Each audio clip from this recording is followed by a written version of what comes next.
Stress గురించి చెప్పండి. ఇప్పుడు అందరు కామన్గా ఫేస్ అయ్యేది స్ట్రెస్. దానివల్లనే యాక్చువల్లీ వేరే డిసీజెస్ కూడా వస్తున్నాయి. అవును. రిస్క్ ఫ్యాక్టర్స్ అని దాంట్లో ఇంక్లూడ్ మెయిన్ ఏంటిదంటే స్ట్రెస్ ఎక్కువ స్ట్రెస్సే. ఉంటుంది. యా, సో అది ఎట్లా తగ్గించుకోవాలి? దానికి ఏమైనా ఎక్సర్సైజెస్ ఉన్నాయా? ఫుడ్ చేంజెస్ ఏంటి? చెప్తా. ఇప్పుడు మనకి మామూలుగా ఇప్పుడు యూజువల్గా మా లెక్క ప్రకారం ఏంటంటే స్ట్రెస్సేనండి అన్నిటికీ కారణం. ఇప్పుడు షుగర్ కానివ్వండి, బీపీ కానివ్వండి, ఒబేసిటీకి, ఇన్ఫర్టిలిటీకి అన్నిటికీ స్ట్రెస్ మెయిన్ రీజన్. సో ఈ స్ట్రెస్ని తగ్గించడానికి మేము ఏం చేస్తామంటే శిరోధార అని ట్రీట్మెంట్ ఉంటుంది. శిరోధార, నస్యం ఇవి బాగా పనిచేస్తాయి. ఇవి కూడా పంచకర్మల పార్ట్స్ అన్నమాట. సో అవి బాగా పనిచేస్తాయి.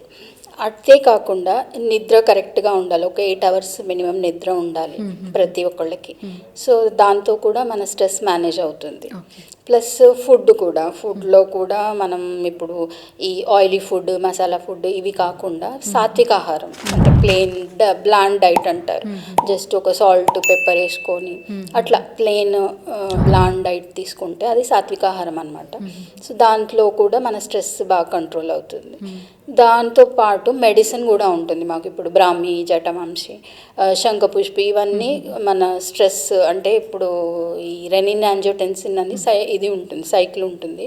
ఆ సైకిల్ని బ్రేక్ చేస్తూ హ్యాపీ హార్మోన్స్ రిలీజ్ చేస్తాయి అన్నమాట. ఇప్పుడు హ్యాపీ హార్మోన్స్ అంటే డోపమైన్, సెరోటోనిన్ ఇట్లాంటి హ్యాపీ హార్మోన్స్ ఉంటాయి. వాటిని రిలీజ్ చేసి ఆ స్ట్రెస్ని అంతా పోగొడతాయి.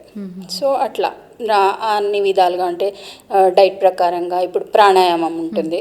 ఎక్సర్సైజ్ ప్రకారంగా ప్రాణాయామం చేయిస్తాం. సో ఇట్లా diet, exercise, life style changes, medicine, panchakarma ప్రతి ఒక్క హెల్త్ ప్రాబ్లమ్కి రూట్ కాజ్ ఏంది చూసిన తర్వాత ఫుడ్, ఎక్సర్సైజ్ అండ్ మూలికలు ఇది ఒక ప్రాసెస్.